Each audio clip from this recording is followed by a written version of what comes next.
Incoming transmission. Hey everybody, this is Ed Pogue. That's right, it's My Figure Universe and another Boosting the Signal. And this week, my guest needs no introduction. It's Larry Nemecek. Hey Larry, how's it going? It's good. It's good. And I always want to go, no, no, introduce me. No, Oh, okay. Well, all right, well, we try it over again. I was like, no, I don't. Larry, blah, blah, blah, blah, blah, blah. Oh, you know him from Trekland Tuesday. You know him from Portal 47. You know him from the Trek Files. You know him from literally everything. Even if you've ever checked out Star Trek Continues, he was in 3 episodes of that. Come on, check it out. It's Larry Nemecek. Well, you were in Actually, three, two. weren't you? No, the first two. Well, you were Oh, in well, it. I was an extra in the finale. I was in Yeah, a you were gold in shirt. Andorian. I remember that. Yeah, yeah. Okay, okay. I was gonna say, I was a maybe I was a question myself. Tellarite in Lolani, but I was already McCoy in Lolani. So Oh, okay. Okay. I was gonna say it's still worth going back and checking out. Though they're so much fun. I they love were them. a lot of people took a lot of pride in those too. Oh yeah. Oh yeah. Yeah. I'm glad they're out there for everybody. But how's everything going for you, Larry? Congratulations. By the time this airs, it's been a couple of months back, but congratulations on Portal 47 hitting 10 years. That is amazing. I any 10-year anniversary is worth celebrating. Yeah, I had to kind of tell myself that instead of just like, keeping on doing the same thing, I had to stop and this time and say, I think Portal 47's 10 years is worth a little something. It's funny because it made me stop and think the way I do with everything else, sometimes like your own self, your own work is the last thing you look at. Sometimes for a deficit, but I mean, even as a positive, it was like all the things I talk and boost and try to shed light on. And it's like, oh, well, what have you been doing? And, I don't know if my whole, it wasn't like a campaign to focus on backstage people, and how things are made. It wasn't like a conscious decision. That's just where my brain went when Star Trek took over my life or took over a part of my life. I still have another life, thank you. But that's just the way it happened. And then after a while, it turned into out of the gate it turned into, oh well, there's not a lot of people that like, I'm not a typical fan, or I'm not a majority fan, I'll say that. And I talk about it all the time, but back the first awakening was like Interstat, and I'd see that three-fourths and seven-eighths of the letters were all from mainly women talking about Spock and Ponfar back in those days, and fan fiction and the zine world and all that. And I was like, oh, I guess it's not a big thing to talk about background, but that's what I'll do, and I'll find the five other people who want to talk about that in the and it but it just it's like that's just what floated my boat, and here we are. Well, honestly, I mean, if you put yourself out there and you find your niche in the community, as it were, you're going to find your people. You put you put it out there, and eventually they will. I guess to coin a phrase, if you build it, they will come. Yeah. But Well, a lot of it in the beginning was, I mean, it was just where my passion went, right? And you just do, some people it's cosplay, some people it's model building, or it's AI CGI ships, or it's or some people are really analytical and they want to get into, they have, they're psychologists and sociologists or economists, or they're political scientists and they want to get in and analyze that. And and I enjoy that too. But oh yeah, everybody finds what, I mean, that's what's amazing about Star Trek, and that's what that really early Sandra Marshak and Myrna Colbreth. And I can only say that because I did a speech in college on the circuit about that. But Star Trek Lives was all about, each chapter was about one of the reasons Star Trek is so insanely popular, and not just popular, but like inventing a whole new thing, is that it has all these appeals that appeal to different people for different reasons. And that's all, I mean, that's basically been it for 60 years now coming up, is that there's so many things that different people can get out of, people say, oh, it's positive and it's futuristic. Well, okay, that's enough for some people. Are in crisis, they cling on to anything, and we all know the stories, and we've seen the documentaries and the books about how many suicide preventions were, where how many people were, there's the there's the guys in Vietnam that saved their platoon by going to code signs from Star Trek, that's in letters to Star Trek. And I love that story. But it's part of it is just that it appeals to so many people. So we have this big broad fandom and people get what they want out of it. And anyway, for me it was I love that stuff, and then after a while I realized that I went to go find things and that I wanted to know and they weren't there. So I started to gap fill and canon smooth, or I like, and then I got tired of seeing fans talk about things. You know, zines were filled with, like podcasts now, things are filled with fans who are passionate, want to talk, they want to do, and fans don't have access to, the creators, much less the actors, unless they're in a rarefied situation. So everybody talks, and then you fill up your zine with that, or you fill up your podcast with that, and that's awesome. But me, I was like, okay, I've now seen the 17th person talk about Amok Time. I want to hear it from the people. I want to hear it from the horse's mouth, and that's what set me down that path. Right. And then after a while, it's kind of like, oh my God, these people, we're losing these people. We need to. I don't mean to make it a race, but we need to get in a race and record these people. And then it's like, well, you're talking to the writers.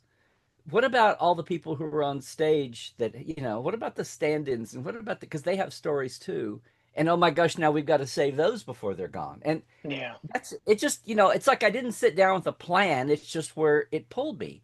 And if anything about 10 years of, and I promise I'll shut up. If anything about 10 years of Portal 47, it's like I used to yell that nobody was doing this. And I don't know if it's just because everybody can do a fan film on their laptop now at home. Everybody does podcasting and YouTubing. I don't know if it's that, or if we're just so media savvy now from having a million channels and YouTube and everything, and DVD bonus features and all of that. If we're just finally getting more savvy about behind the scenes and the impact that it has on our show, and getting just, it's not 1960 or 1930 and we're just looking at stars, although God love them, we all love them, and most of them have such great hearts and they enjoy being in Star Trek. But I want to I'd like to think, although it wasn't a mission, part of it was just me trying to survive with Star Trek in a legal way. But I'd like to think that maybe we've had kind of a mini boom about people, like more of the backstage folks are being paid attention to and being recorded, and their stories are getting out there. So if I had anything to do with that, yay. Well, I think you did. I mean, not to boost your ego in any way, shape, or form, but I think you've had an immense amount of impact on the fandom itself. I'm sure you have been told many times by people, be it your books, anything, your podcast, your interviews, your speeches, and whatever else. The case is, you have inspired. I've had conversations. I've told you before. Like, you inspired the title of this podcast. I mean, that's not Oh, even, I mean, you once told me, and I know you'd said, you say boosting the signal is very much a common nomenclature people will say, but to me, uh, I had never heard it until you thanked me for oh, sharing something, and you said, "Thank you for boosting my signal." And I went, "I like that," and 6 months later, here we are. there you But go. and even like I think back to 15-year-old me sitting upstairs in my parents' home in my bedroom by myself with Deep Space Nine on the TV in the background, and I'm reading through your book, memorizing it. It was the Star Trek Next Generation Companion, to clarify, and You were I, reading the TNG Companion while you were watching DS9? TNG was over by this point, so Oh, okay. I didn't, well, you know, they it didn't was read it. Yeah. yeah, so it was, but yeah, Oh, but you were still in the book multi-channel. it's Okay. yeah, the knowledge was great, and so it became an inspiration. And it kept the fandom alive, and I could say very similar things to Michael and Denise Okuda if ever given the opportunity. But so yeah, I mean you've inspired and you've kept things alive. So this does bring me to this. You mentioned very you touched on Star Trek, talking about it legally or whatever, keeping it alive legally. What was your moment? What was your moment when someone reached out to you and said, "Your love of Star Trek needs to be official," like your first book, your whatever it was. What was that step that brought you in into an official capacity, something that had Paramount's name on it? Oh, well, I guess it was like multiple steps. Okay, so A, I had this passion. B, in various ways, I had to, it's like people have to make costumes or people have to write their fan fiction. I had to I had to organize. I had to gap fill and canon smooth. I just felt the urge. It's like, well, they went this far, and I started fandom at a time when you didn't know that there'd ever be any more Star Trek, right? Like Right. I was not an NBC kid, but I was a rerun baby, as I always say. And half of the reason for fandom was just demanding that there be more Star Trek, much less just celebrating what was. And for a while, it was in a vacuum, and people just felt really free to create. And we had different versions of things. And then you got the motion picture. And then we realized that 2 hours every 2 or 3 years was not going to satisfy the demand we had, until we had a series again. But my first things on paper were organizing the making of book because it had no index, and then filling in pages missing from the tech manual, and then realizing all the stars that were just loose in the concordance, and like, would that make sense? And I went into these like that, and and then almost thought I was going to be published. Jeff Mandel and I wrote about the medical reference. He wrote me back finally. We talked. He was intrigued that I had done this star chart system. He was going to do a nonfiction backstage in universe kind of tech manual again.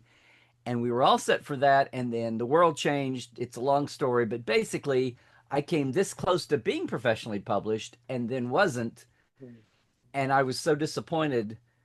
I was like, okay, look at this. I put all this energy and time into this.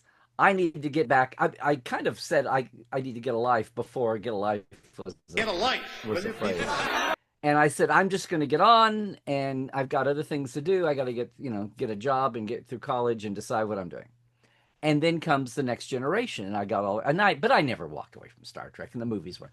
But next gen comes along, and I went, ooh, okay. At the same time as the home computer of Macs, basically, Right. and desktop publishing and laser printers, and I said I want to do Bejo's concordance only for next generation, and I want to do it my way. And so I started on index cards, but I got transferred to FileMaker and Macintosh, uh, and I started keeping a database that way, and then publishing a yearly kind of an annual concordance zine. And after one or two of those, um, long story short, Richard Arnold, who was Gene Roddenberry's assistant, saw it and had a cow. He's like, "Oh my God, we could, this is before kids, before the Okuda's Encyclopedia, before Memory Alpha, before anything." And Yeah. it was just the first year of Next Gen, and he had a conniption fit. I mean, in a good way. He was like, "Oh my God." I had written to him. I met him at a con finally when I started going out of state to cons, and then I wrote him to invite him to our convention. And as a on throwaway, I said, "Oh, by the way, here's the first year of my concordance that I do." And he wrote me back and went on and on and on and on and on about that. And then at the end said, "Oh yeah, I'll come to your convention." But what that did was he said, "We're sending scripts to Bijo and she's not doing anything with them." And oh my God, this is so great. You have a few words spelled wrong that were proper names, and I'll help you spell those, like you couldn't get from listening to your taped, your VHS tape you made. Because I didn't have Yeah. any scripts or anything. And that was what, and then he kept harping about we need to do this. But at the same time, they had internally decided, and Mike and Rick were doing their tech manual. It finally came out, and at the same time, they wanted to do a making of book, and they also decided to have Mike and Denise basically do an overall instead of letting Bijo's companion or concordance stand alone and do a TNG standalone. They decided to, if we're going to have multiple series, to merge everything into one database, and that's for the encyclopedia. So they said, Larry, we're going to have the Akudas do this encyclopedia. Can you do a making of book instead of a concordance? And I was like, oh, well, that's totally different, but okay, sure. And can you do it in 3 months? So that was my first. So it was like there was a totally beyond me. I just put my product out there, which is what I keep seeing happening over and over again. If you do it, they will come. But sometimes the people who come are the people who are the masters of the universe. And Yeah. in this case, it was Richard saying, you should have, he was going to licensing and saying, you should have Larry do this. Look, he kept saying, he's already got it done. He's already got it done. Well, I'm thinking of Stephen Poe and the making of Star Trek, like that level. And it was all I could do not to, because like I can't put out crap. I can't put out something that's just got Star Trek slapped on it and expect us to buy it. I couldn't do that. And I went bonkers, and there was so much more I wanted to do with the Blue Companion. But that's what it was. I have to, as much as sometimes I wanted to get Richard and shake him back in the day. I think it's Uh, funny I what you say about the making of Star Trek, I because owe that. I remember the first time I read that, it's all just like, how much did this cost? I was like, I don't care what it cost. I don't want to know what things cost. Just tell me how they made it, not who they paid to make it. But eventually, you appreciate that. Eventually. Yeah, because then you go, oh, really? It was so cheap, or really they made it for that, and it looks like that, or or whatever, or really if they'd had more money to spend, it would have looked like Lost in Space and glitzy instead of Yeah, yeah. It's like a good Star Trek is like a good. They used to talk about Warner Brothers classics that way, like or something where the kids get it on one level, but the adults get it on another level, and everybody gets something out of it. And the older you get, well, that should be true of anything, actually. The older you get, and the more time goes by, and the more the world changes around you, you go back and revisit something every 5 or 10 years at least, and you see it through new eyes or new layers, yeah. right? Oh, And Star that's Trek Star Trek is that way, 100%. I yeah. Especially if you were a 100%. kid when Like, you came to it. I've been watching Voyager over again, and there are so many there's so many aspects of episodes of Voyager that hit harder now for me as an adult that has lived through things and can look at things through even I don't even want to say an adult eye, but like even like the times that we are in now, they are very and it's Voyager. I mean, usually you'll say, "Oh, Star Trek or Twilight Zone." They're universal and they never change, and you can always come back to them somehow. But Mm-hmm. Voyager is not one I ever thought about. And then as I'm watching them, like, yeah, I mean, there was an episode. And this is bad. I can't remember the name, but there was one where Jerry Ryan's Seven of Nine had accused an alien of, uh, for lack of better terms, holding her down and taking her Borg nanites against her will, and she accused the guy. Ends up Right. it was falsely accused, and I thought, oh my, this is kind of in the Me Too era. And I thought, Well, it was no, except that it was 10 years before, yeah, 20 years before the Me Too. 25 years prior, Yeah. yeah, and it's like, but it was very apropos for now because I mean, in that situation, there's plenty of people that were guilty, but there were others that were falsely We're accused, just and scooped up in the maniac. Yeah. yep. Yeah. So yeah, you never know when something is going to be, universal and such as that. And I love that. I love that. Um, Yeah. and you're right. I appreciate it now. So, Yeah. one But thing I've always that's wanted to, how that's why I tell everybody it's interesting. Like, Dan Madsen, when he was one of, hundreds, probably dozens, if not hundreds of people to do a fan newsletter, especially, in the early days. And then when the motion picture came out, he just had this simple little 4-page type thing. And he was a kid in his parents' basement, hmm, because he was a kid in his own bedroom. He was still at home. And rather than send him a cease and desist letter, the studio liked what they were doing, and they didn't have a well, Gene liked what he was doing. And when legal and licensing were about to send him a cease and desist, like they probably were a lot of people when the movie came out, and they thought things would gin up financially, and yeah. so they didn't, it wasn't like, oh well, we're just scraping by here hoping anybody pays attention to us. Well, now we knew, and they were spending money, and but Gene saw what he was doing and said, why don't we bring him in instead of, shutting him down? And that's where Oh, the old official fan club and the but any like or anybody that came out in one of those flex moments, in those, what are they called, those transition moments when you yeah. don't even Transitional realize time it, where there was like, nothing. yeah, Tony and TrekMovie.com was Oh, another yeah. one that kind of he was the one that kind of came up and had it together, and now, and then created it, not only an institution, but inspired other people to do kind of the same thing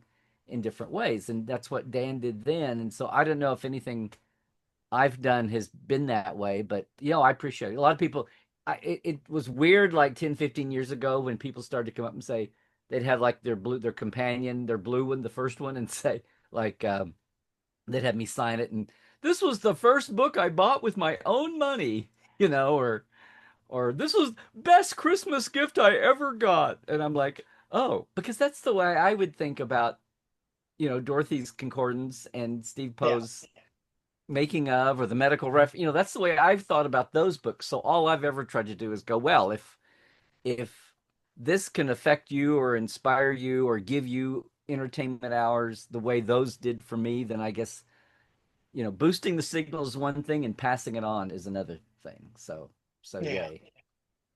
I am. My whole thing is I want to inspire, and I love that when people can inspire, and I want to get like having you on and talking to you is inspirational not only for me but hopefully Oh, for others. I would hope that there would be individuals that would see this and say nothing is impossible. Like you you can try whatever you want. You can put it out there. You can tell your fandom. You can help your fandom, and you can help those give voice to the voicelessness. And that was the point. That was the whole point of this. Is like there are not to say that you don't need my help. You don't need my boost per se. oh no, And you're awesome. Ed, wait. It's oh yeah, just oh, seeing okay. the barrage of just what I'm in, especially the way the landscape is now. I mean, how we get information and how we Yeah. get anything, and just you're goofing off and you're clicking through Instagram reels or stories or maybe even YouTube, and just to see it's almost like here's your daily. I know you don't think of it this way, or maybe you do. Here's your Oh, daily collated sampling of things. Even if you only see it for 5 or 10 seconds, it's good that you saw it for this 5 or 10 seconds. And then to pop up in those every once in a while, go, oh, because I know I had, entrepreneur business coaching, creatives for a while. I had plenty of social media people over the years, workshops and seminars, and people want to hire out cheap and people want to hire expensive. I mean, there's all this stuff. And I know I go back to the old days of we would do community theater or we would do cons. hmm. And everybody gets so into what they're doing, they forget they need to also tell the world about it. Yeah. And I would see, conventions. Those are the two things that come to mind. Conventions and small theater. They get so into doing what they're doing, and then they finally open and they wonder why there's nobody there. Well, you have to tell people. Part of your work has to be telling people. You can't just do it. If you make it, they will come in magical movies sometimes, and they will come, but you got to help them a little. And so Yeah, oh anyway, yeah. so I forget to do that a lot, even though I know better. Like, here's what you're supposed to do on all the platforms. So somebody like you doing that without even thinking, I have some fans who do that also, and it's just like, oh, thank you for doing that, because it's like, and it's not even like you're adding on to what I'm doing. It's like, oops, I forgot to to say something or do something. And that's the You one thing I know? always try to make it like I'm not trying to steal someone's product. I'm trying to put it Oh out there. It's no. like, like, hey, check this out. I don't want you to miss this. Yeah, and Oh, that's Ed, the early yeah, days of the early day, I learned a I learned a million lessons when I first got out of my little shell. And not that I was hiding, but when I first made the bridge from Oklahoma to LA and saw how things worked. But one of them is the first time, and I wasn't even getting paid for it, but the first time I actually, back in the days when creation would do like 4 conventions a weekend or something every weekend, but yeah, their convention would be like one actor. They would rent 2 rooms of a ballroom at some hotel near an airport, and one room I say one room is the dealer room and one is the not dealer room. And they would have an actor go in and sign, and maybe two, but if it was a small city, one person. And uh, and then if there was a local fan group, they might let the local fans do some. Anyway, those little suburban little, I used to call them carpetbagger cons because I came from fandom cons. But the first time I ever talked on stage about the companion was in Wichita. So I drove 3 hours up to Wichita, and Marina was late. She was the guest, and she was late getting in. But it's the first time I did a panel on stage about the companion era, and I talked about how I did it. Hmm. And as I was halfway through, I don't know if I had some slides, which would have been horrible. I probably didn't have any slides, nothing visual, just me talking and droning. And I realized, like halfway through, this is the most boring, god awful thing you could throw at fans. Like people love the book was selling. It's not like but it's like this is not the way to, well, A, entertain people and get another invitation to talk sometime. But B, it wasn't like doing anything any justice. And what I finally, and because I would, part of the mantra early on was like, well, I don't work on the show. I'm so envious of like Mike and Denise and Rick and those guys who were doing books, but they also have a foot on the show. They're there and they're creating, but they're also, they don't have to ask somebody, they don't have to interview someone. It's them. They're just Yeah. taking their head, you're downloading your brain onto paper or whatever. And I used to carry that around and think, well, so, oh, I love your book, blah, blah, blah, blah, blah. And I'd always want to go, yeah, but I don't work on the show now. Like, don't, and finally it hit me. And it's like, well, when I got into talking to everybody, when I talked to the Bob Blackmans and the Mike Westmores and the Dan Currys and, all the way up and down, um, it was like, especially in those days, it's eased up between DVDs and now cons and podcasts and YouTubes. But in the day, it was like, those people, they have all these wonderful stories, and they're not going to be, sadly, no convention is going to ask them to be a guest. Yeah. And the day that it crystallized for me was I was at one of Steve Walker's Denver cons, which used to be the holy grail of how a Star Trek only con should be, the Starland, Star Cons and Starfest in Denver. And I want to say it was Jonathan Frakes, but one of the TNG actors was on stage, and it kept happening over and over again. People would ask a question in the Q&A, and I think it was Jonathan. He would say something to the effect of, you know what? That's a Michael Westmore question. Or you know what? That's a Dan Curry question. Or you know what? That's a Bob Black. That's an Alan Sims question for. And I'm sitting there in the audience going, well, then why aren't they on stage? You're like, look, it's not just me. These people want to know too. And then I had this, like, and in the paradigm of the day, I'm thinking, someday I'm going to do TechCon and I'm going to have all those people and they're all going to be, on stage and not stars, but they're all going to be spotlighted and heard, and 12 people will show up and I'll go broke, but at least I did it once. Well, and I get that. I get that 100%.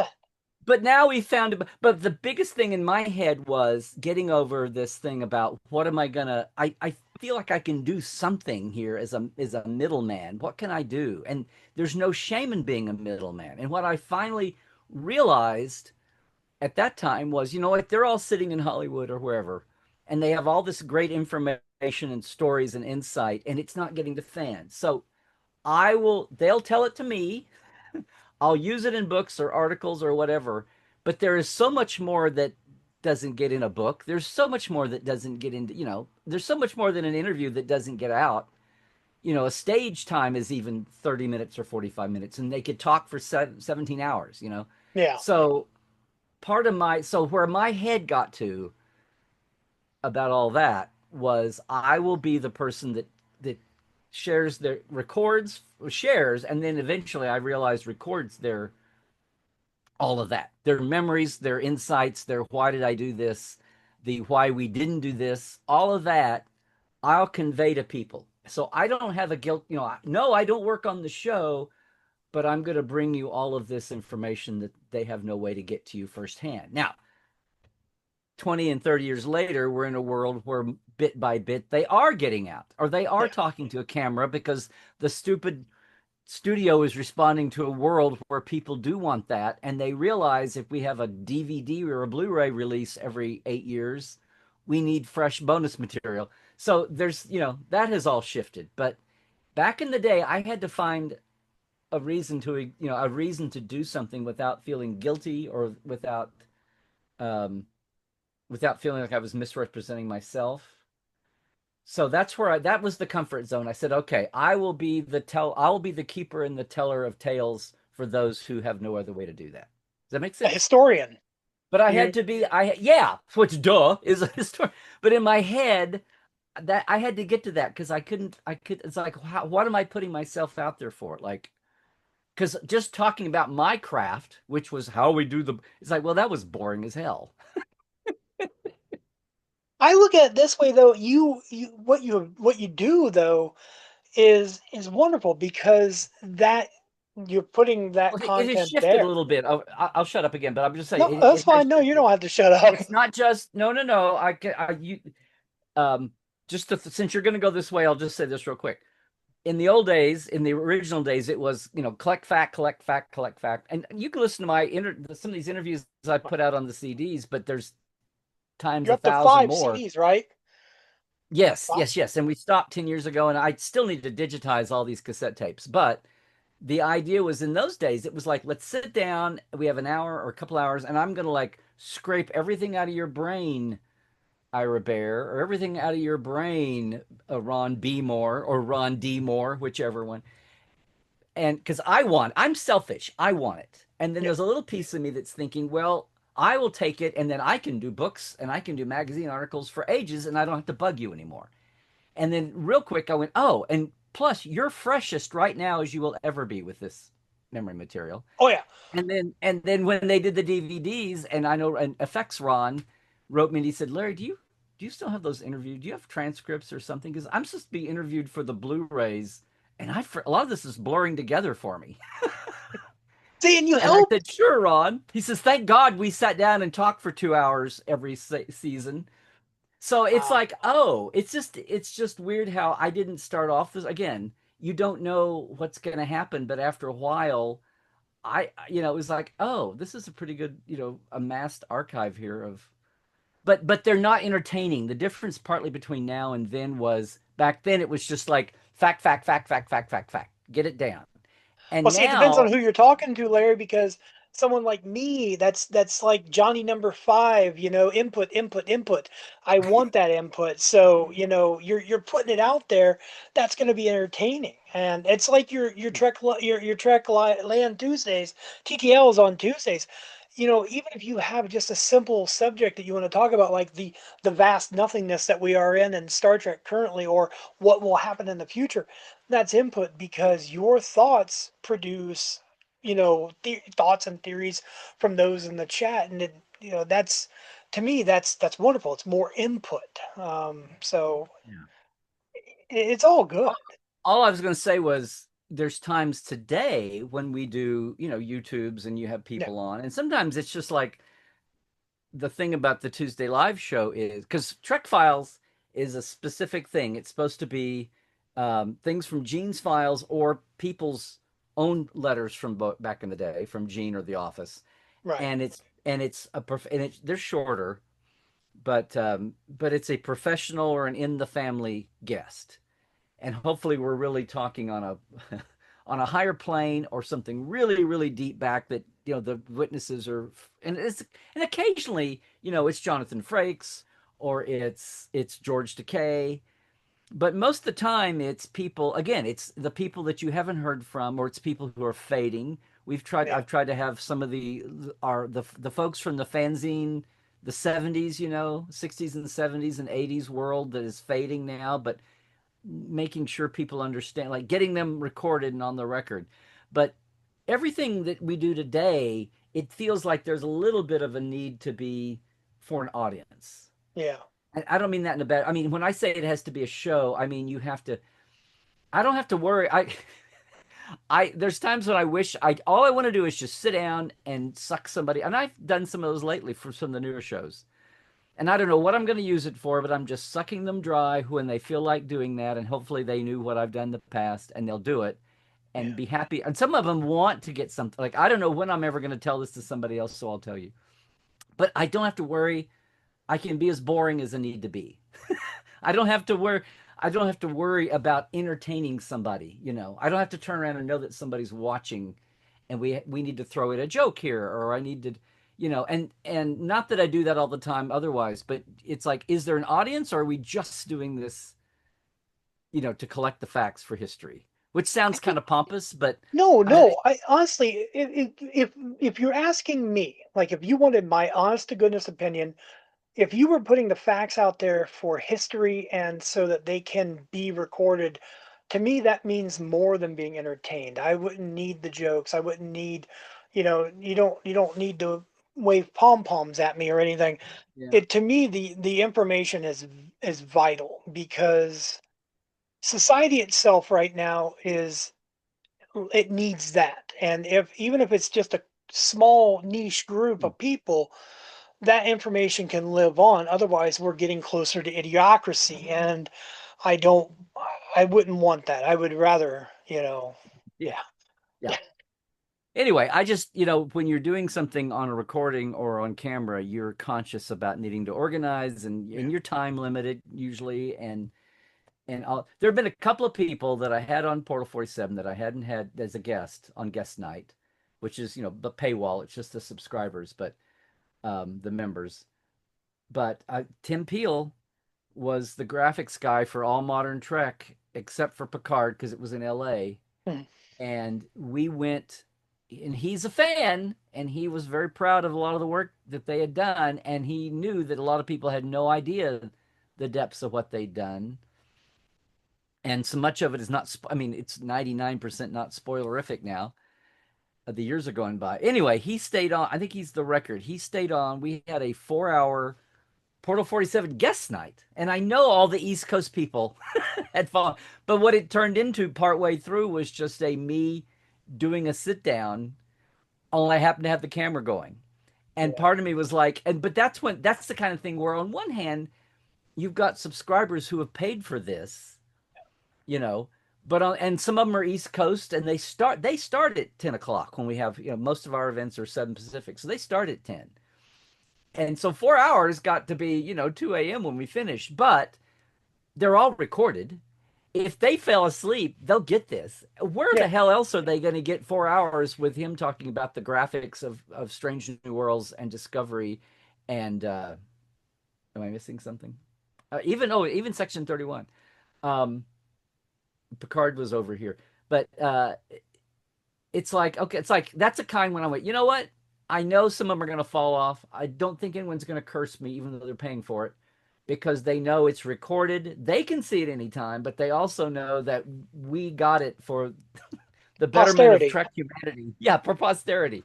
Yeah. So that's a time when, but that's what I mean when I say the needs of the two, are in conflict a little bit. And that was one time when I went, I'm not producing this. I'm just going to sit down and we're just going to scrape every barrel you roll in front of me until we're done.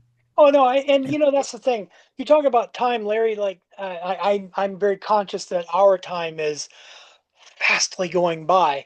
I And told and you. it's I'm like, sorry. no, it's fine. I have like 47 other questions for you. That's our 47 reference there. And Yeah, but I could pick one specific episode of the show and we could probably have a 3 hour conversation about it.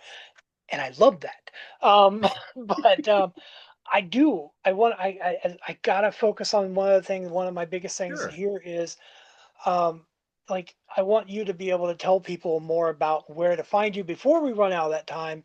I mean, Oh yeah, I'm the hoping concept. most people know where to go find you, but like, tell us about Portal 47 and the Trek files and such and such. Yeah. Okay, well, LarryNemecek.com is kind of a central hub. Larry Nemecek on all the socials, especially Twitter X. I still am there. Blue Sky is feels like old Twitter to me, but Instagram and Facebook. There's a Larry's Trekland on Facebook, um, and YouTube. Which in the beginning YouTube was like a free server for your videos to be on your blog. Yeah. And then I was like, somebody said when I started working on Portal 47, YouTube is bigger search engine than Google is. And I'm like, what? So anyway, I got into the YouTube race late. So everybody please go subscribe because that's where everything sits. So Tuesdays live happens around 1 o'clock Tuesday, but it's not monetized and it's not on a network. So we sit down and get to it.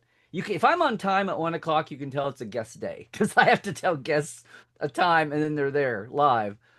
But I've been very proud on Tuesdays live since we started having. I've been proud of it. It started off as just my entrepreneur group saying, "Get on live" back in 2017. Like, just get on Facebook Live or Periscope on Twitter I and remember just be Periscope. live. Wow, Yeah. that But was a the fun time. but then things it's like World War II or the Depression or something. It's like things evolve so fast with the pandemic. The silver lining of the pandemic was, people got savvier even about Yeah, virtual, and the techs got there and the apps got there, and I started having guests that I could do as a one man band.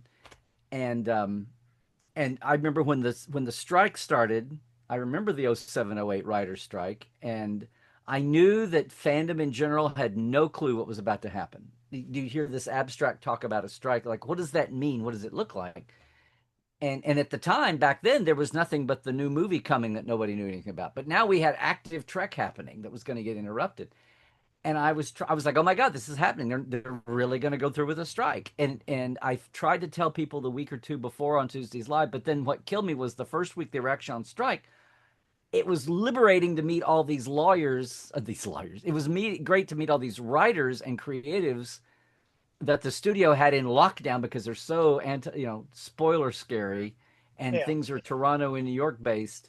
That I didn't have a chance to really talk to any of these people, and through the strike you could slide into the DMs of Instagram and Twitter and talk to people. And I had talked once or twice to Bill Wilkoff way back then, and I realized he was a strike captain. He was at Disney in Burbank, and I'm just and not face to face.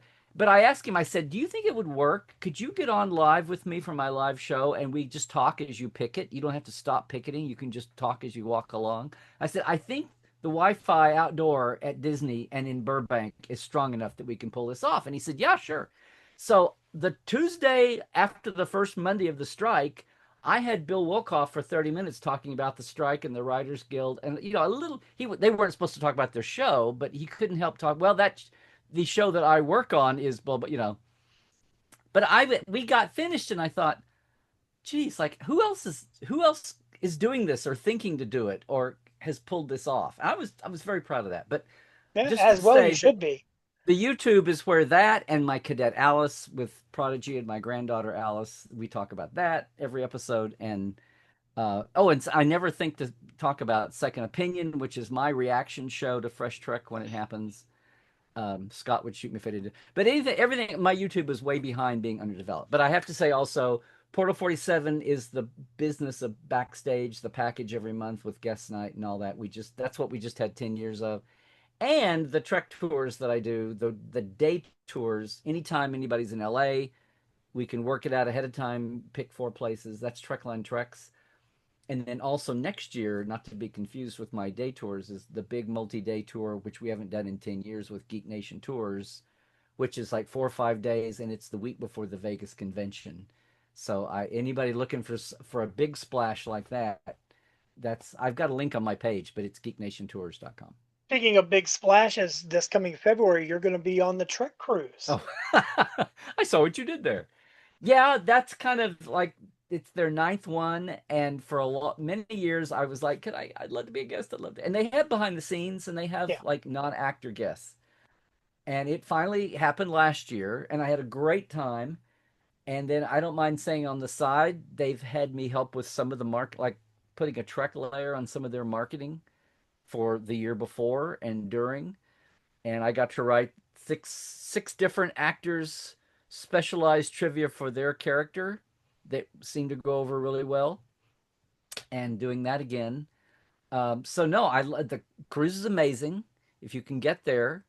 It's only like it's got a upper limit 2,000 people or something. but it's not. It's out of my price range. But yeah, Yeah. probably around there. Um, and they have specials now. The other thing though is, and I've been watching, the economy, how it's going.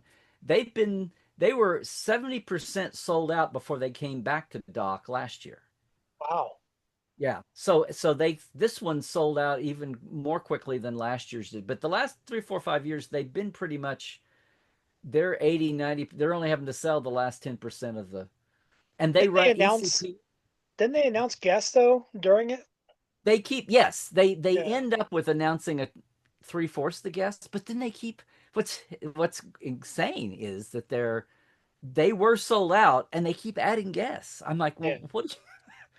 what's okay, fine. But they ECP, it's Entertainment Cruise Partners, but they do some other theme tours, uh, other theme cruises. Like they have a Star Trek. They just partnered with San Diego Comic Con to do a Comic Con cruise, but they have an '80s and a '90s cruise that's like bands and comedians and things. And they even have a cruise for bikers, Wow. which I know. I was like, do they bring their bikes on the ship? No, they don't bring their bikes on the ship, but we do. But they have several themes like that, six or eight, and they run a tight ship. They are, I mean, I say that they're a well-oiled machine. They're incredible. Their people are great.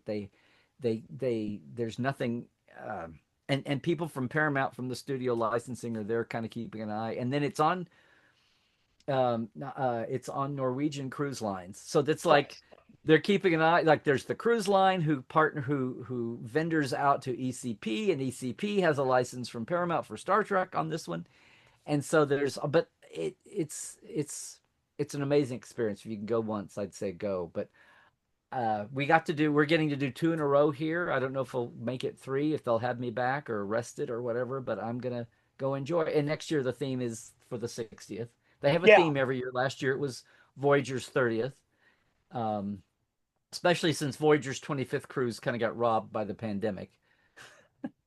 Yeah. So Hopefully we. anyway. I know that the one thing that did come out of that was they did a lot of recording for the To the Journey documentary during Hmm. that, and we're really hoping that we get our copies of those sometime soon. It's a wonderful documentary. I've already seen it, but I want that physical copy. Yeah. Yeah. But no, I hope you have a great time on the cruise. I really do.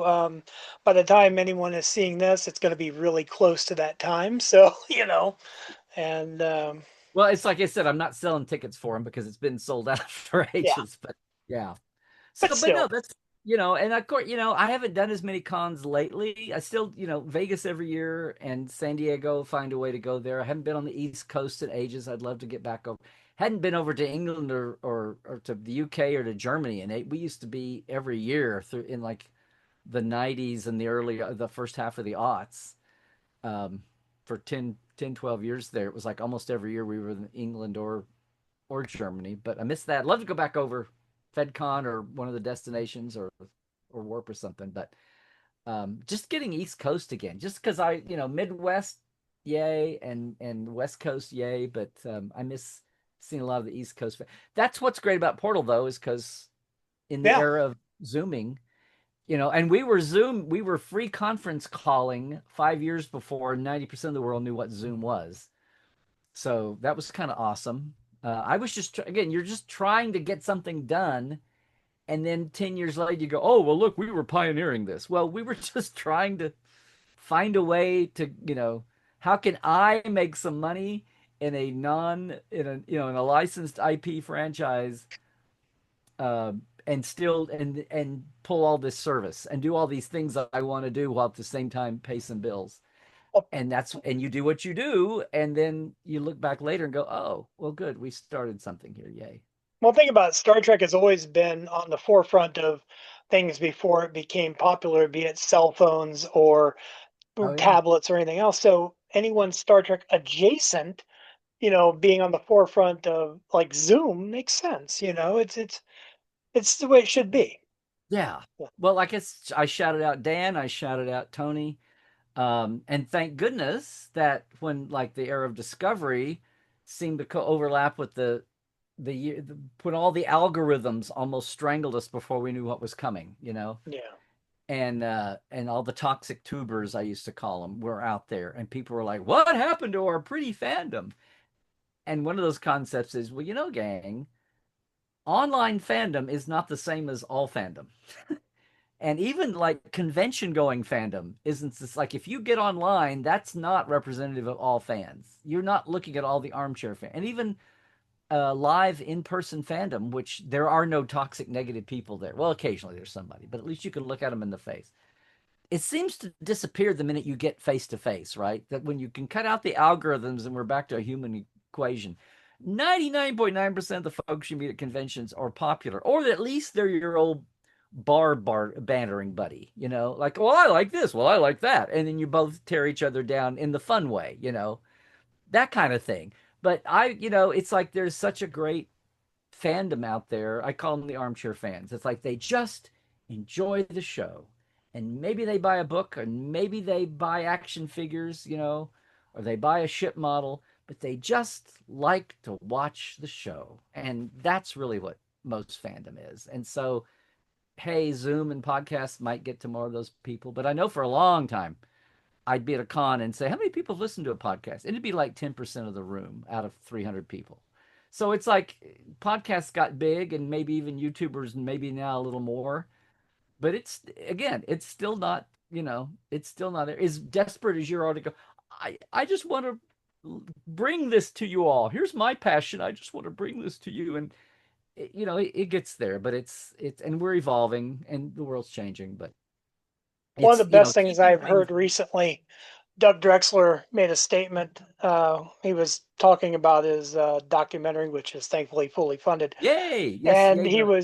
he was talking about. He Love said that. the one thing about Star Trek is we're all family. Even if you've never met someone, and that first time you meet them, and maybe they're wearing a Star Trek shirt, or they say something you recognize, and you They have a instantly pin you're on or family. something. Yeah. Yeah, and it's like Yeah. it's like there's no fighting. We're all one group, and I love that, and it's so true. Like, I mean, honestly, this is the first time you and I have ever spoken, but I knew that going into this, there would be no lack of conversation. Like I said, I could Oh, pick an episode off the shelf, and we could talk about it for 3 hours, um, and I yeah. love that. But Larry, we could keep going forever, but we can't. I know that you are on a time crunch, and I do not want to take away from that.